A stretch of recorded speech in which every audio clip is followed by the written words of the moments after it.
Good afternoon and welcome everybody. My name is Lenny Ureña Valerio and I'm the Associate Director for Program Development in the Latin American Iberian Institute. The Latin American Iberian Institute at the University of New Mexico promotes and supports interdisciplinary teaching, research, and meaningful public engagement to advance the production and dissemination of knowledge about Latin America and Iberia. Latin America is designated as one of 7 priority areas of research at UNM, and we proudly contribute to both the university's intellectual community as well as global discourse through programming. And I would like to take a moment now to recognize the traditional homelands of the Pueblo of Sandia, on which UNM sits, the original peoples of New Mexico, Pueblo, Navajo, and Apache have deep connections to the land and have made significant contributions to the broader community statewide. We honor the land itself and those who remain stewards of this land throughout the generations, and also acknowledge our committed relationship to Indigenous people.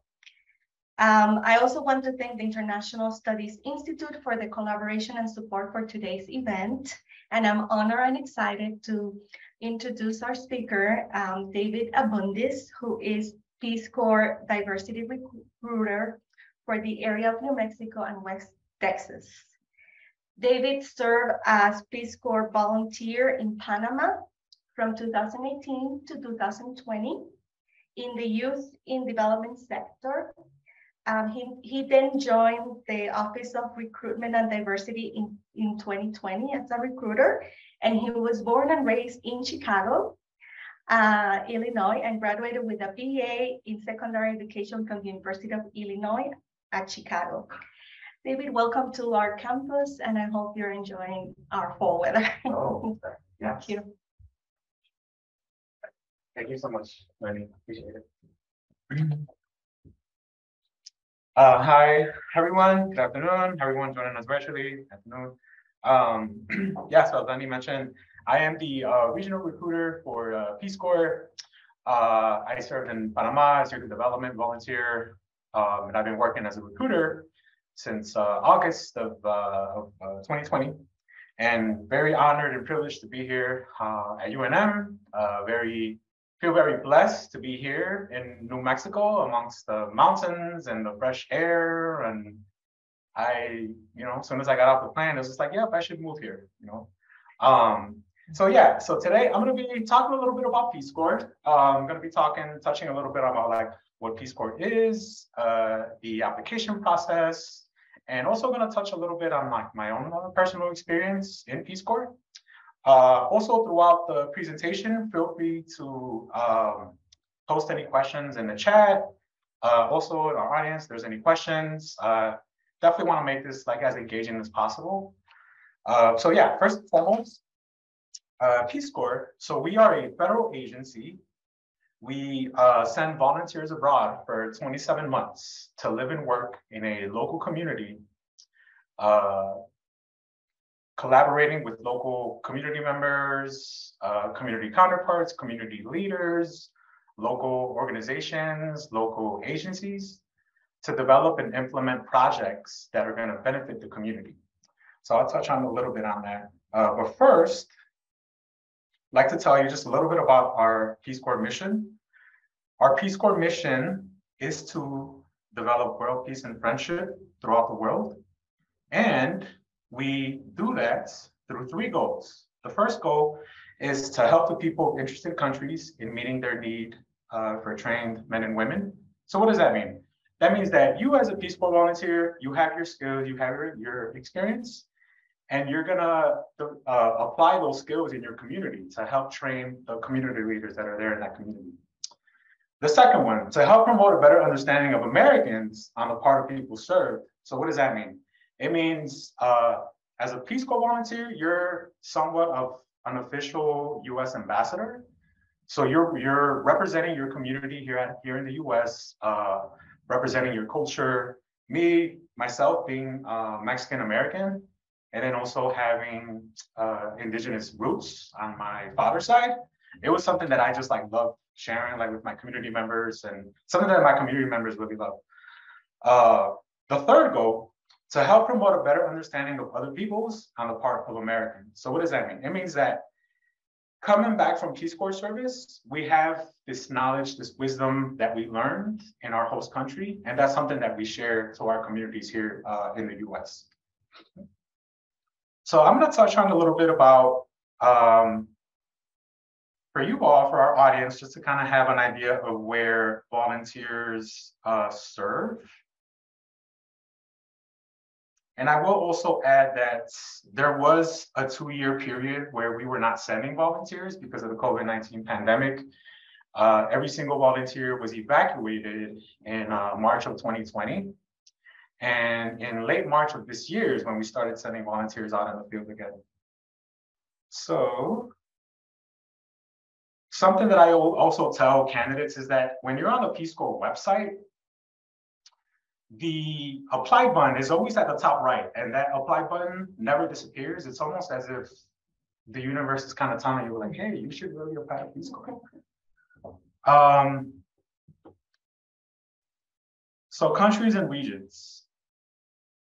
We have countries on the African continent, Asia, Caribbean, Central America, and Mexico, Eastern Europe and Central Asia, North Africa, Middle East, Pacific Islands, and South America.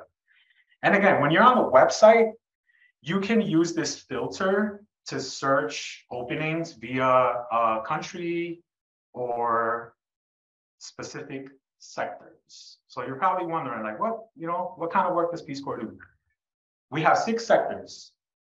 First one being agriculture, community economic development, education, environment, health, and youth and development. There's also some countries that require a language. Some countries require you to speak Spanish, any other Romance language. And then there's a good amount of countries where you don't require a language. And I'm gonna touch a little bit on that now.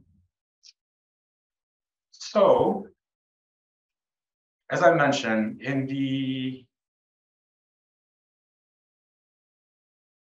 when it comes to Peace Corps, so it's a 27-month program.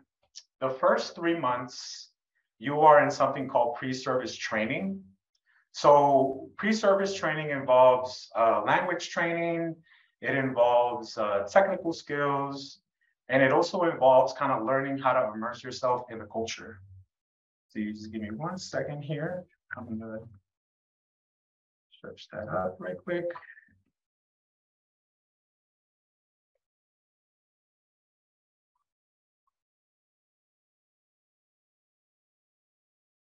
Okay, good.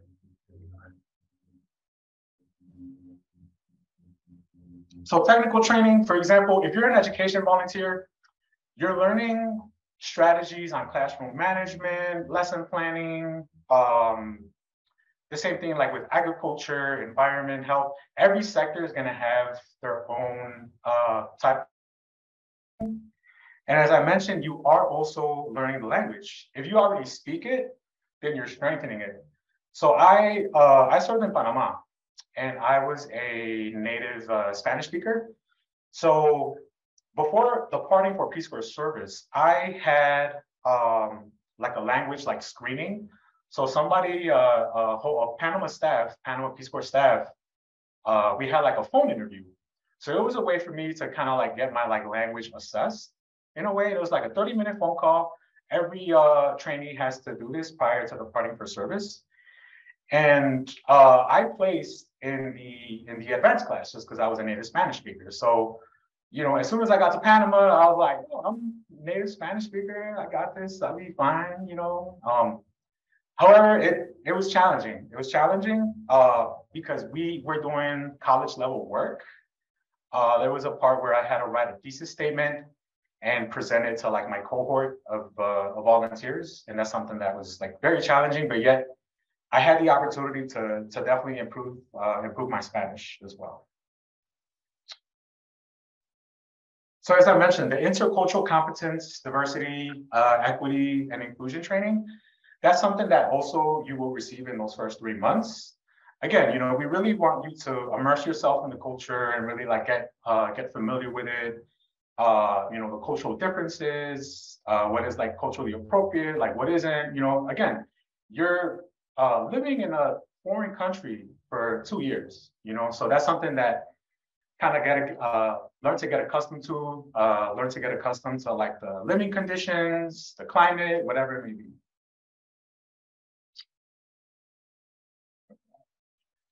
So now I'm going to talk a little bit about the application process right quick. I will say the application process can take anywhere between 9 to 12 months. The reason being because there's different components to it.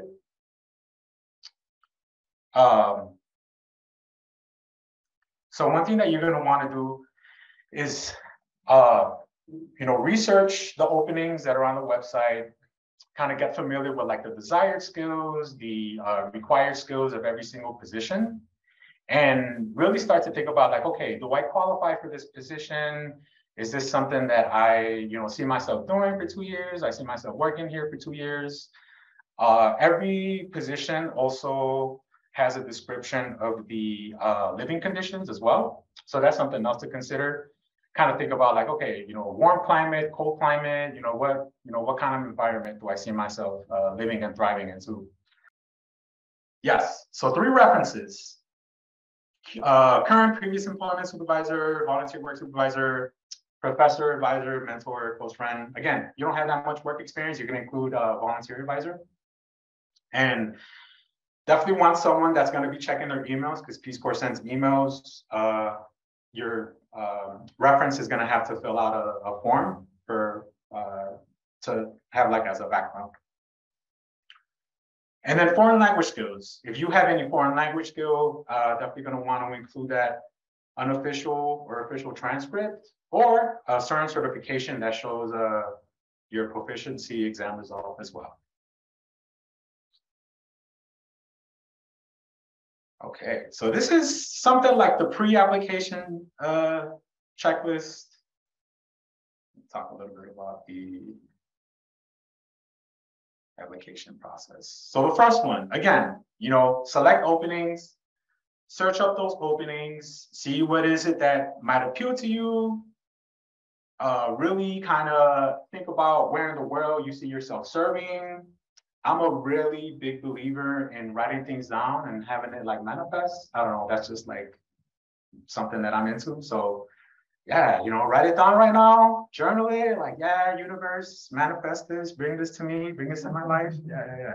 I'm speaking it into existence, y'all. I don't know about y'all, but so research these openings. Again, as I mentioned, the project description has a detailed description of the type of work that you might be doing for that specific program. And then required skills. So this is something that I always tell candidates to pay attention to: required skills and desired skills. Required skills, that's something that the word says it there, it's required, something that you have to have. So for this position, there's really only 2 requirements: either a bachelor's of arts, bachelor's of science in any degree, or 5 years of professional work experience. And then the desired skills is something that isn't necessarily required for the position, but something that Peace Corps would like for you to have. So for this particular position, there's a good amount of bullet points, and it's going to be different for every position as well. The same thing for the required language skill. For this one here, completed 4 years of high school Spanish, minimum 2 semester Spanish college level work, or a native fluent Spanish speaker. It touches a little bit on the living conditions to kind of like give you an idea of like what it's like, the climate, culture. Serving in Paraguay. So with these, it'll give you a link to volunteer experiences in Paraguay or volunteer experiences in that specific country. And this is to kind of help you get an idea. These are like real stories from returned Peace Corps volunteers. And I always say every experience, every story is different and unique from every like Peace Corps volunteer. So definitely something to consider. And then couples. Some countries, you are able to serve as a couple in Peace Corps. You don't necessarily have to be like legally married or anything like that, but you have to have been in a relationship for quite some time already. I always say it can't be someone that you met on Tinder last week or on Bumble or Hinge, whatever people are using these days. It has to be someone that you've already like been in a relationship with. And then medical considerations. So this is something else. Definitely want to read the information on this. Some positions might be in extremely rural communities where there might not be immediate access to medical care. So definitely something that you would want to consider and see if you are like medically like fit or medically like capable to be able to apply to that position. And I'll touch a little bit on that as well.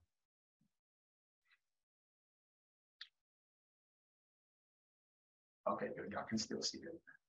Second step would be to apply. Submit the application. Again, the application will take you anywhere between 45 minutes to an hour. It is a very, very short application. You can do like in one sitting. I usually tell candidates that. The resume and personal statement, that's something that you can work on, and then you can go back and attach it to your application, and then submit it all together once that's all done.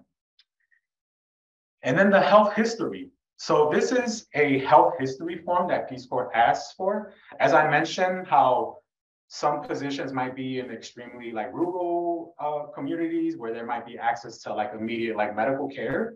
So Peace Corps just wants to know a little bit about like your health history, if you have any pre-existing conditions, anything like that. This is just something that they look at to consider if you're like medically like qualified to be able to serve in that specific position.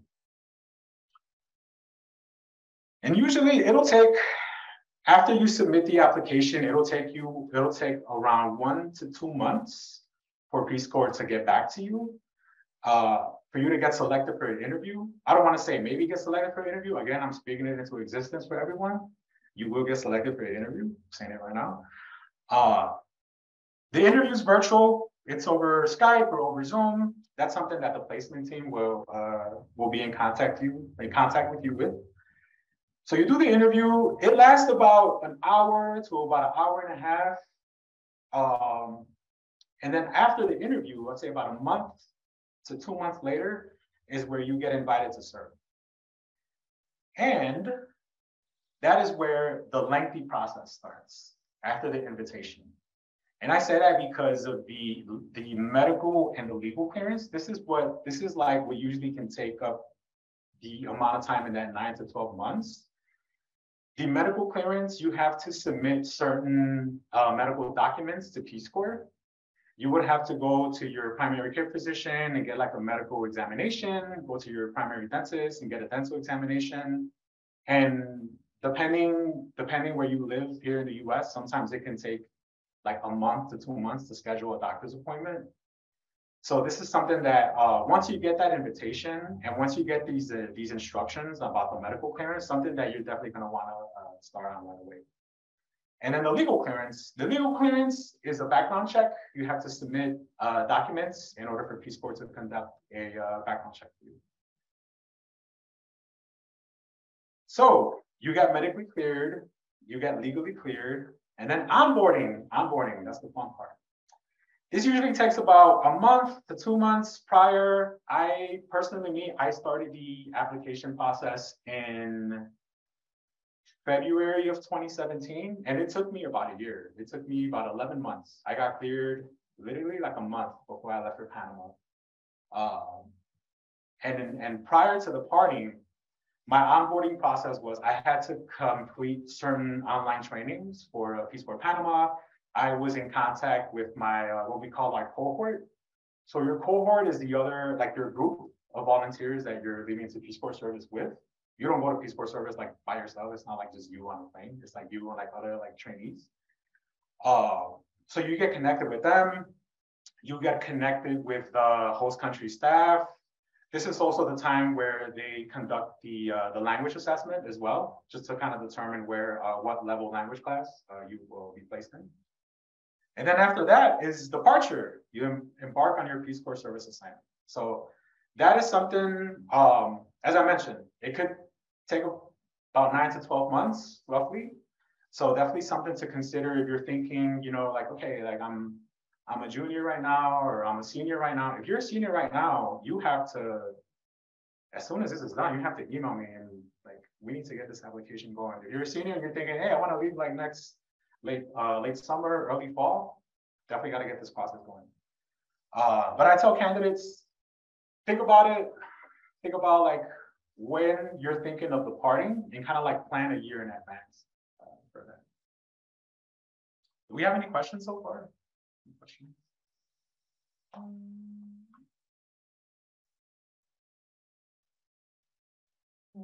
Okay. Yeah.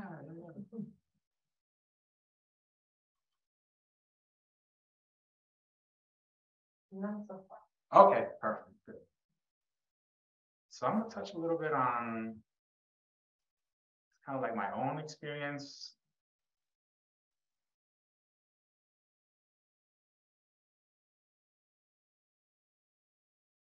So as I mentioned, I served in Panama, and I served as a youth and development volunteer. The name of the program, it no longer exists, or they changed it. It's a different name now.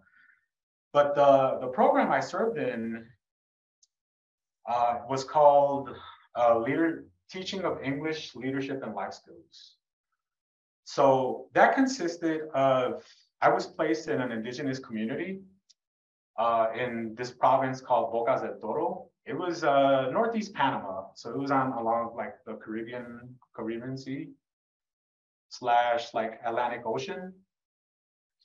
And I was about 13 hours away from Panama City. It was a very rural community. However, it was pretty accessible. You know, the Interamericana, that's like the main highway that runs through Panama.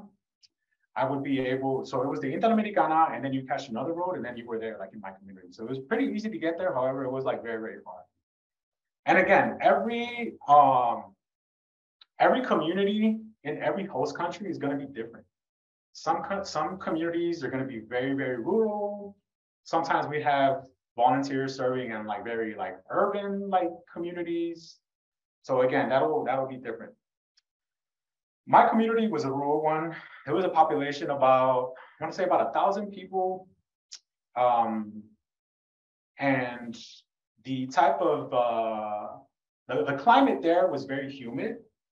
We would get rain throughout the year, and it would change day to day. Like within a week span, like for example, on a Monday, it'll rain, we'll have a rainstorm in the morning, and then by like afternoon, it was like sunny and like a little bit like dry. And then it'll rain again at nighttime, you know. So that was like a kind of like an ongoing joke, is that they say like, well, there's no dry season here. It's like always raining season, even in like summertime, you know. So yeah, as I mentioned, my community, it was a rural one. There was a lot of mountains, a lot of hills, a lot of jungle. I was about an hour away from the Costa Rican border. So I was actually closer to San Jose, Costa Rica than I was to Panama City. It was an interesting fact I always tell people. And it was also surrounded by just hundreds and hundreds of miles of banana fields too. Chiquita Banana, they had like their banana fields there. So just surrounded by hundreds and hundreds of miles of banana fields. So as I mentioned, I was a youth development volunteer. So my role was primarily working in the middle school, and I collaborated a lot with the Panamanian teachers. There was English teachers, with the school social worker, and then obviously like with my administrative staff as well. So we like co-planned together. For all my teachers in the audience, you know, co-planning, co-lesson planning. I don't know if y'all know what that means, but that's like teacher language. But co-lesson planning, co-teaching, and it was also, it included kind of modifying our lesson plans to fit the student needs. Because every student, like in my school, I was working primarily with 7th and 8th graders, and every student had a different reading level, they had a different writing level.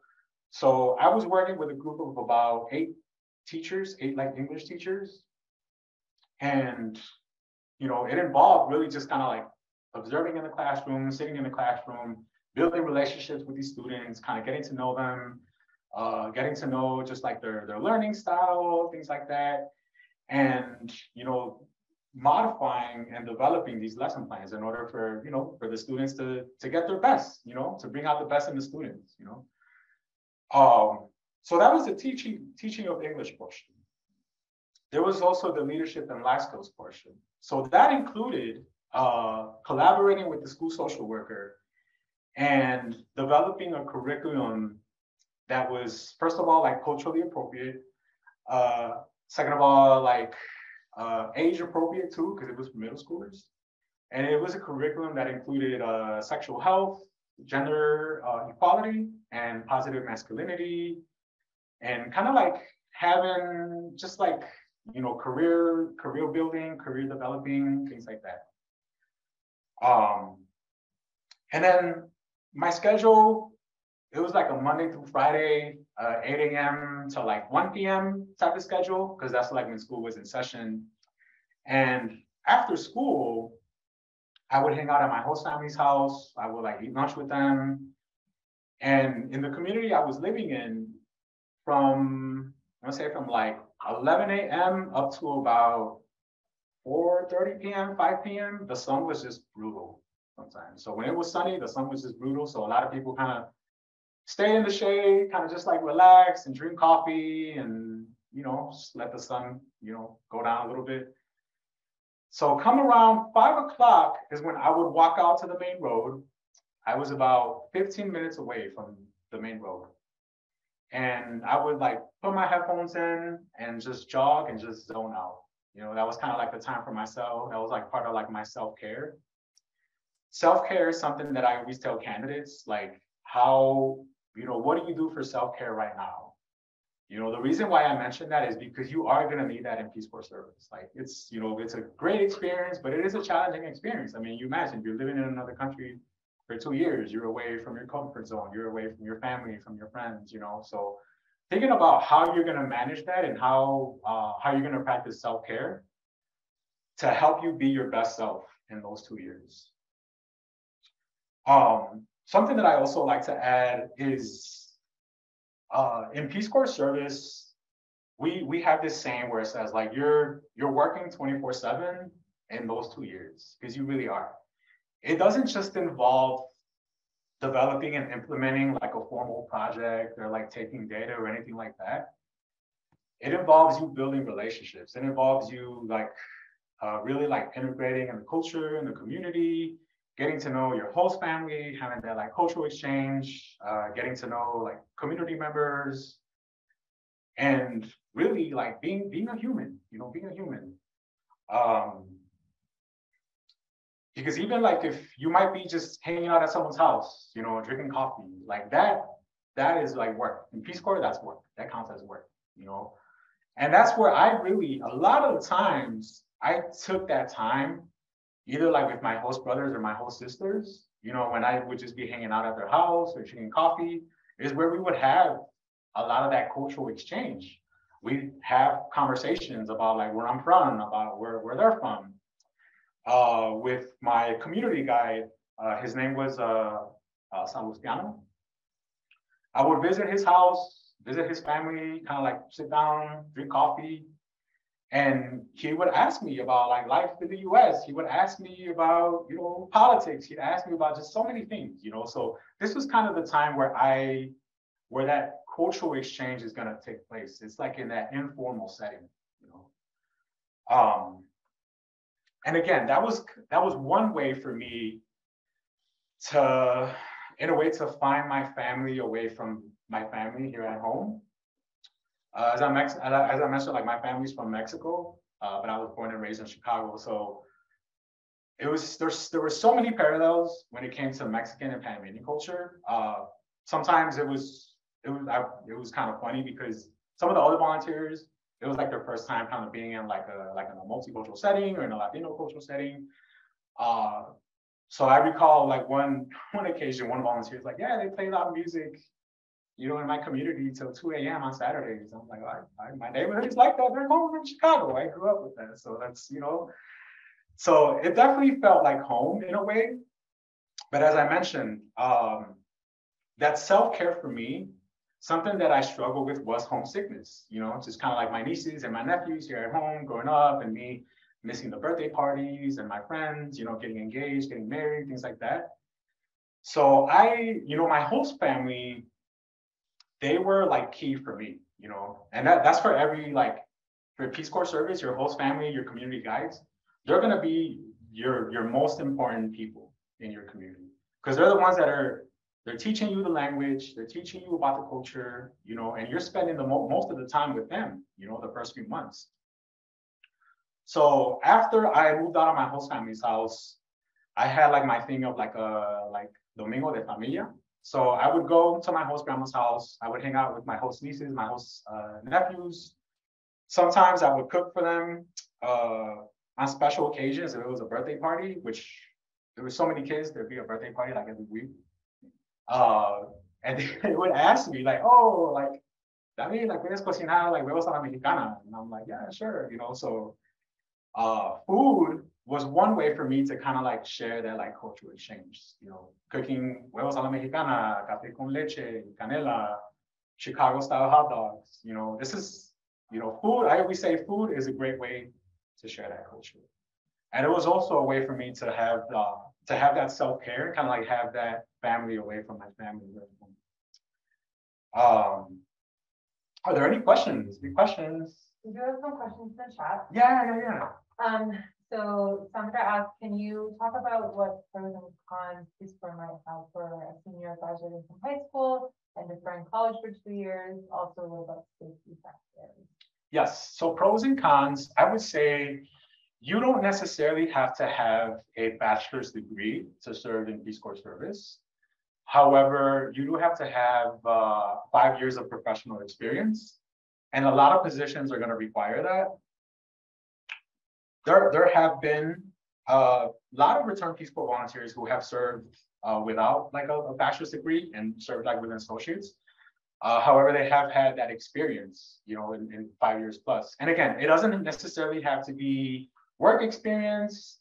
It could be volunteer experience. So for example, if someone is, 21 years old and they have an associate's, they, maybe they have like 3 years of work experience, but they have like 5 years of intensive like volunteer experience.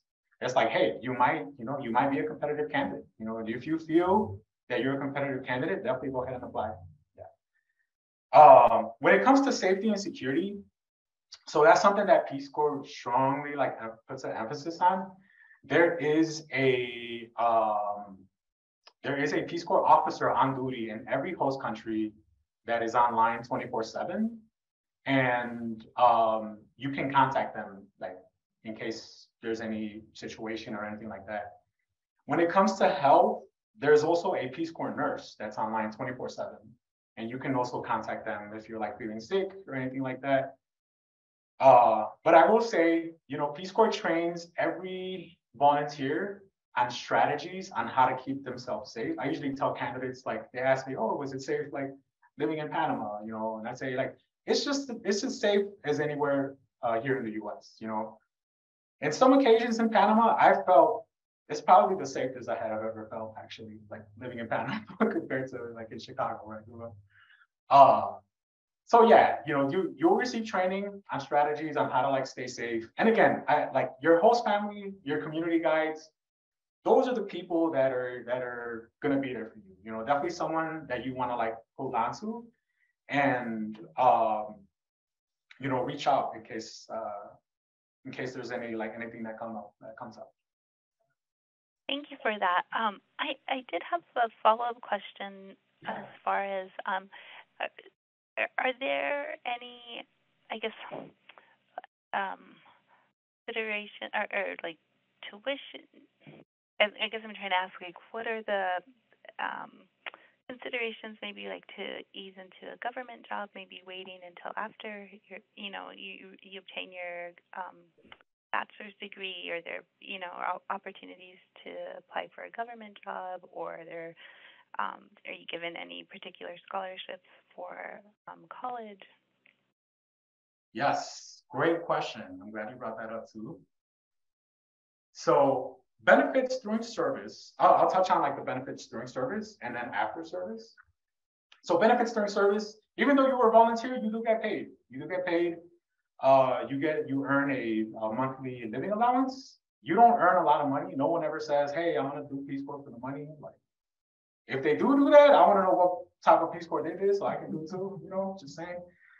But it's enough to cover housing. It's enough to cover like groceries, transportation, ways to like communicate, like you'll have like a cell phone and maybe you buy like a data card or anything like that. That's very popular in Latin America.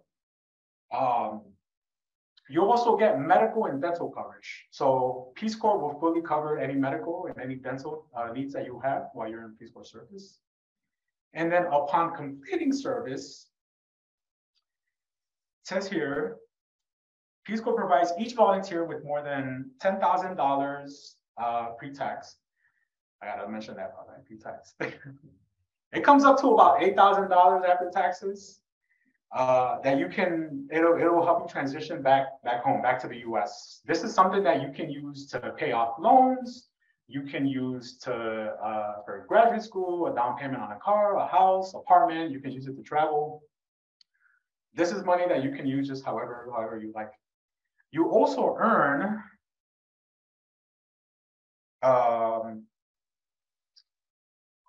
what is called, you mentioned about the federal government. Yes, you do earn that. You earn something that is called non-competitive eligibility.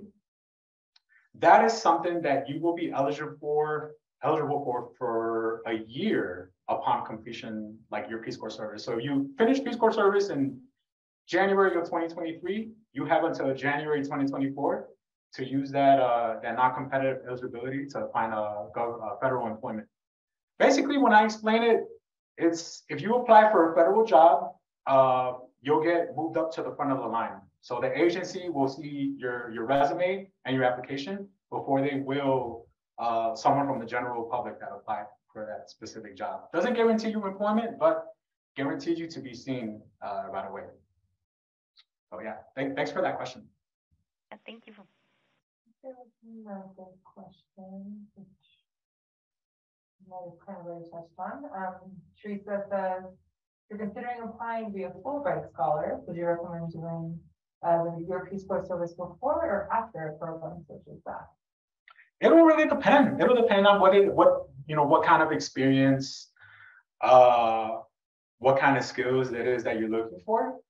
I like when I was in Panama, there were people from my cohort who had done Fulbright before Peace Corps service. I have a friend who is living in Peru who is doing a Fulbright program, who was in Peace Corps with me.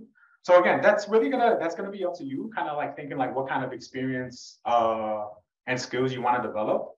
If you're thinking of, and I'm not too familiar like with too many Fulbright programs. I'm only familiar like with the one that I had applied for,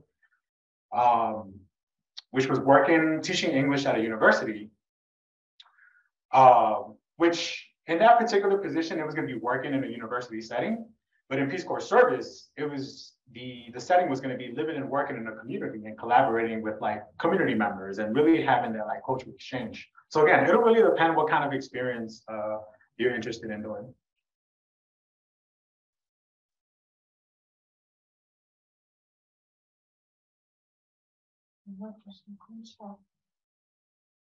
Okay. Something that I also forgot to mention.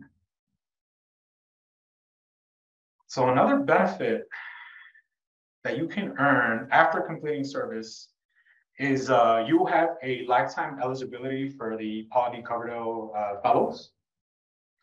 This is something that will help you cover higher education, like studies for higher education. It can cover anywhere between 25 to 100%. And it'll depend on the school, it'll depend on the program. If you look it up here, again, like different filters, this is different schools throughout the US. If you're thinking of a master's or PhD, subject areas, again, this will really depend. If you're thinking of like, maybe like graduate school, after Peace Corps service, this is definitely a good opportunity.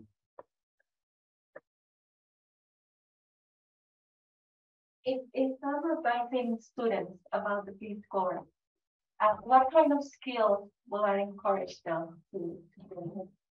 Yes, good question. So definitely going to want them, to, when it comes, for example, I can like speak on like the education and like youth and development programs.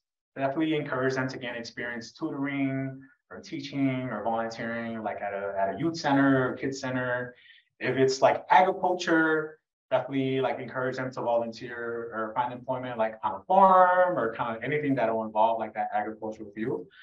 And if, sometimes I'll have a candidate that's like, I'm so set on applying to a specific country, like this is like my destiny as soon as I was born, definitely encourage them to read up on the history of that specific country, to read up on the culture, to see what it's like to live in that country, The same thing like with a foreign language. If someone wants to go to a Spanish speaking country, but they don't speak any Spanish, definitely want to encourage them to pick up some Spanish along the way, so that when they apply, they can be a competitive candidate. Thank you. One more question in the chat.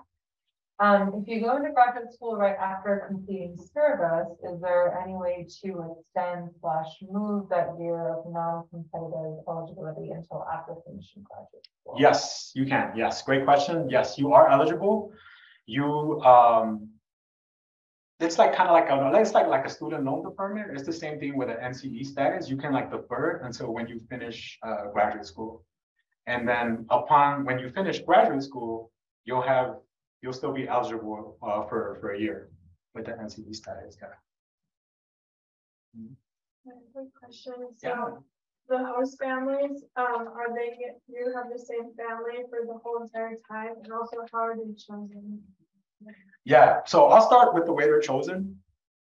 So Peace Corps has a very, very, very extensive, it's like a long checklist of things that have to be checked off in a community and with a host family. And if one of those items on that list is not like checked off, and it's like, okay, we can't like place the volunteer with that host family, or we can't send the volunteer to that community.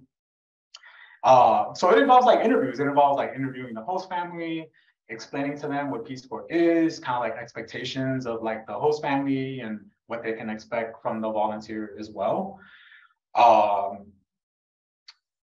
And then the first 3 months of pre-service training, you're living in a what we call like a training community. So it's you and like the other group of volunteers. So you're living with a host family those first 3 months in that like training community. And then after those 3 months, when you get placed to live and work in the community for 24 months, you'll be living with another host family there in that community for another 3 months. And then after that is where you'll have the option to either you can stay with your host family, you can move out on your own. I know a few volunteers in Panama who decided to stay with their host families just because they really enjoyed it, they really loved it.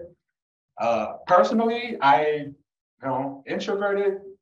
My introverted self is like, no, I need my space. I need like my host nieces and nephews. Y'all are cute. I love y'all so much, but I like, feel that we need space. So, and I was able to rent a house from my host dad. My host dad had an extra house there in the community. He was able to rent that out to me. So yeah, roughly it's about 6 months. The first 6 months is where you're living with host families. Yeah.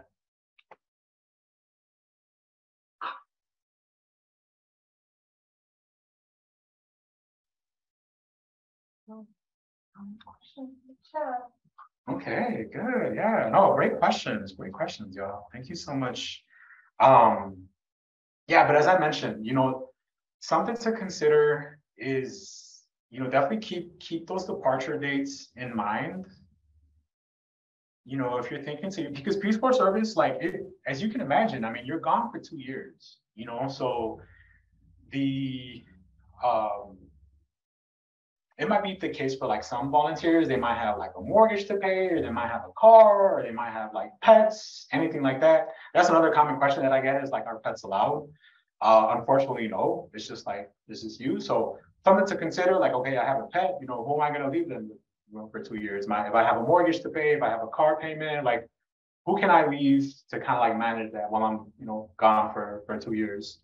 The same thing like with employment, something that common question I get is like, can I put in my 2 weeks as soon as I submit my application? Like, don't do that right away. No, definitely want to wait until you are medically and legally cleared. And then that's when you would, put in your 2 weeks to be able to depart for service. So yeah, so definitely want to take care of those things before leaving for Peace Corps service. Well, thank you so much. Yes, thank you so much. Yeah. You mentioned that we have that international studies, they have a Peace Corps prep program. Yes. Let me see. Can I bring that up here? Let me see. Like that. Yeah. Yeah, here it is. Yeah. Yeah.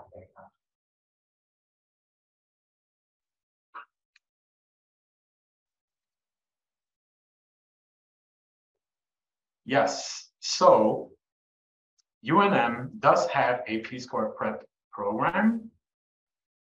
This is something that prepares you for Peace Corps service. You have to complete certain courses, certain like volunteer hours as well.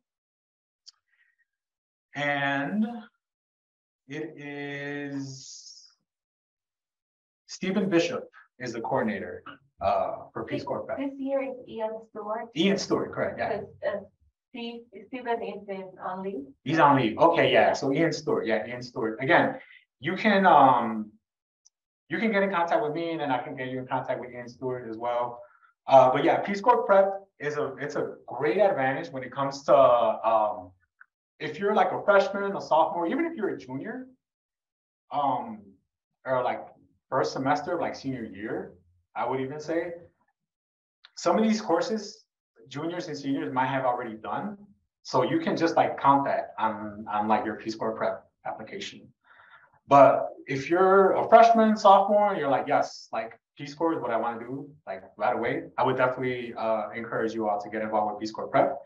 Fill out the application, see what the requirements are.